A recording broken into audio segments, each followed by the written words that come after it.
Ümid çox təhlükəli şeydir. Ümid adamı dəli eləyər. Bura ümid yeri deyil. Yaxşısı budur ki, sən bu fikrə öyrəşəsən. Deyirəm də, oğlan nəsə sayıqlayırdı. Mən artıq narahat olmağa başlamışdım. Ondan göz qulaq olmaq lazımdır. Gündüzlər mümkündür, amma gecələr kamerada tək olur. İllahi. Nədir?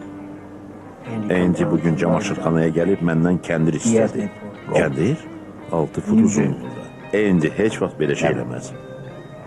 Nə bilim, hər adamın sındığı bir nöqtə var. Cənub təmizdir.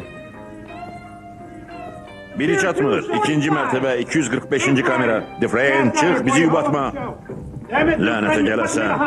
Dufresne, məni məcbur eləyirsən. Ya ölsəydin, ya da xəstələnsəydin, bundan yaxşı olardı sənin üçün.